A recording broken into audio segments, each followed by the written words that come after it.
This morning on DC News Now, we're talking about reduced visibility because it's a patchy, dense fog out there, but at least you're seeing drier conditions in comparison to yesterday. As we get towards this afternoon, more sunshine, but it will be quite gusty out there. Those winds later on this afternoon. Now, more details on that, and we'll get towards our Set 7 day coming up. Also coming up this morning, 2 suspects arrested after a father from Woodbridge went missing last month. We'll tell you what we know this morning.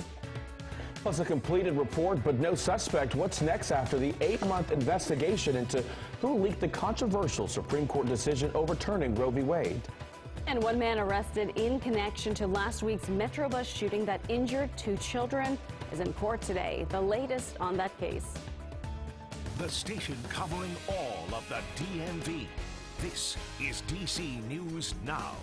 All right, good Friday morning to you. Thanks for joining us. I'm Corey James. Good morning. I'm Tanaya Wright. We're going to start you off with a live look outside this morning. We do want to get right to meteorologist Jackie Layer for a check on the forecast. And Jackie, it is foggy in some spots. Yeah, we're tracking some patchy dense fog for parts of the region. We're still down to about a mile or less in Manassas, 6 in the district, 1 in Annapolis, 5 in Lexington Park. So as you're heading out this morning, be cautious. Take it a little bit on the slower side. Satellite radar shows us that at least we're tracking mainly dry conditions in comparison to what we saw yesterday.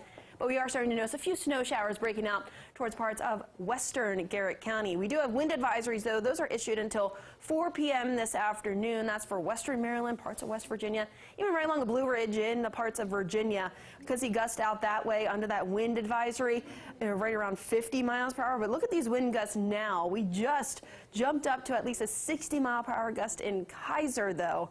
Otherwise, we're looking at many of us with gusts 25, even closer to 35 miles per hour right along the I-81 corridor, closer towards the district. It is breezy, but not quite as strong as farther off towards the north and west. Sustained winds, those are topping out nearing 40 miles per hour in Kaiser. But otherwise, we're looking at mainly the sustained winds between 5 and closer to 20 miles per hour, really dependent on location. Temperatures right now starting off into the 40s for your Friday morning. And later on today, we'll see those highs mid-upper 40s for much of the region. But with that gusty wind, it'll make it feel colder. I'll have more details coming up. But Shanika's here. And look at the roadways. How's it looking on this Friday morning? All right, well, heads up, be careful out there in the roadways. It's looking pretty good, but, you know, with the fog and the slick road conditions, it can get a little tricky. We're looking at College Park, inner and outer loop right near Route 1, all very clear. Now, taking a look at the other side of the Beltway where you could barely see over the Woodrow Wilson Bridge, but I can tell you, you're not seeing any traffic out there. We do have this road closure because of a crash on GW Parkway. Watch for that. Heading northbound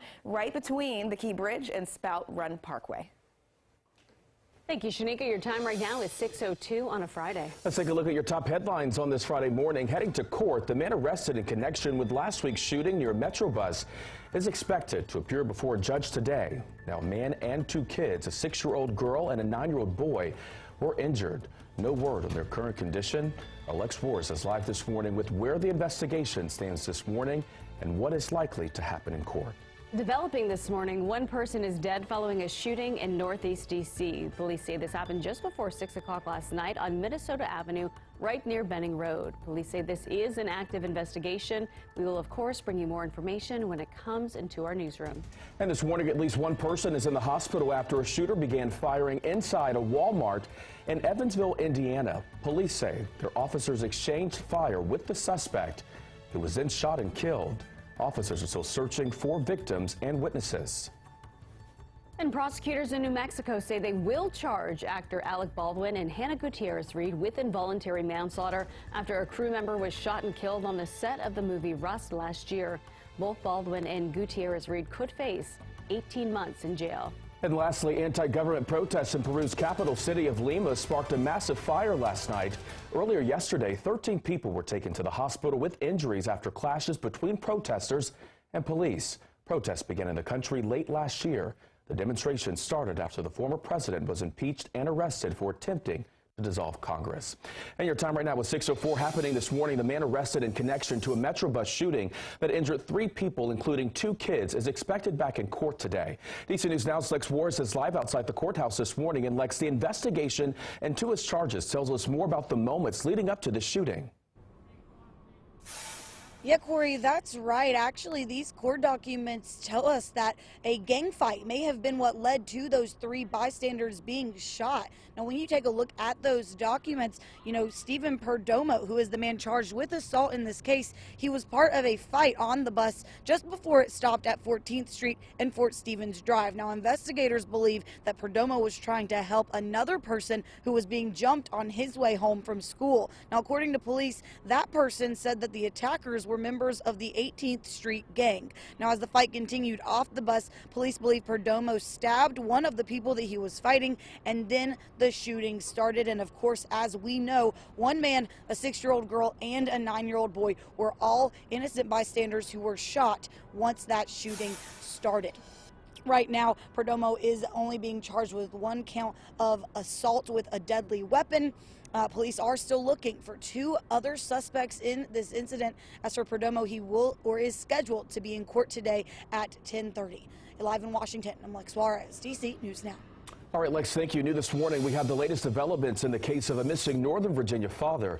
Police are now saying 20-year-old Jose Guerrero was murdered. Guerrero's family members in Woodbridge reported him missing nearly a month ago. Police tell us their investigation revealed he was stabbed multiple times during a drug deal. Now, 2 people have been arrested, 19-year-old Olvin Argueta Ramirez and a 17-year-old who is not being named because of his age. According to investigators, they drove Guerrero's body to Prince George's County, where he was then dumped. Both suspects are facing robbery and murder charges. And after an 8-month-long investigation, the Supreme Court says it cannot identify who leaked the Dobbs draft opinion last year. While this landmark opinion overturned Roe v. Wade, investigators could not pinpoint the source of the Dobbs draft.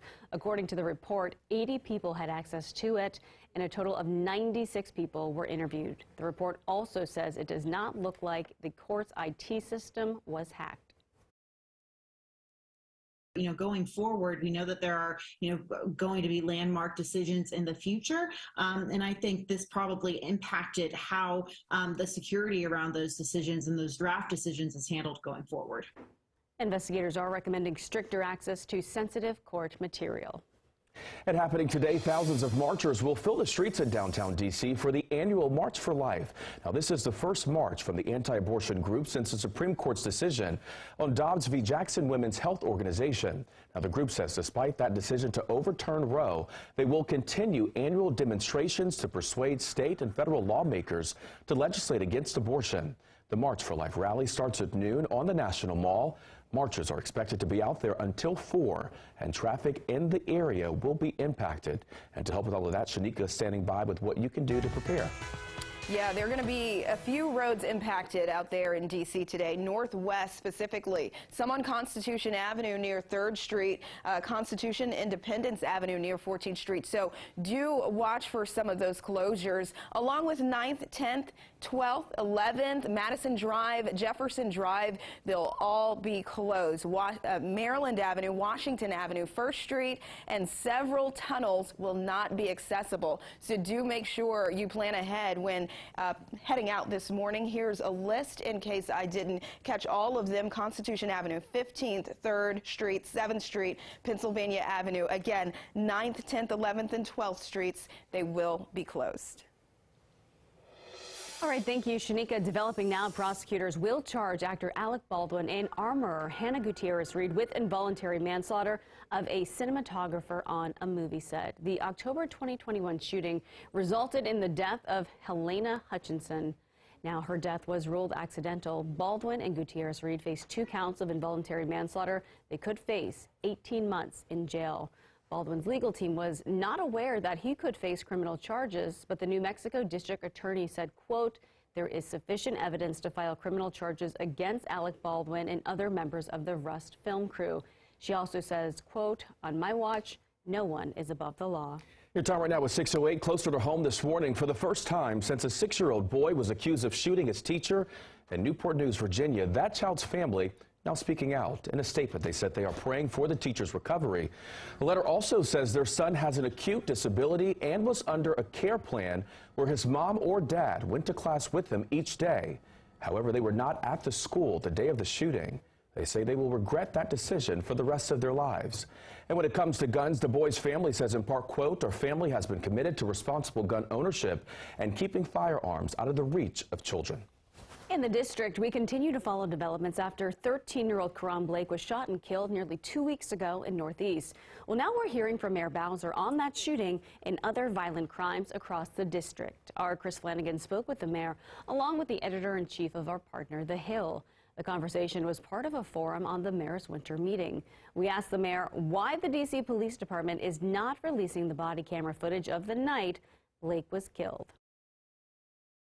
No, they won't be releasing it because the investigation is ongoing, and it is important that the police and prosecutors have an opportunity to make that investigation happen.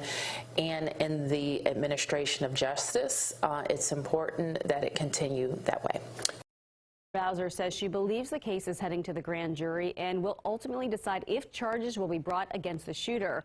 Right now, all we know is that it is a city employee and that person is on a leave of absence.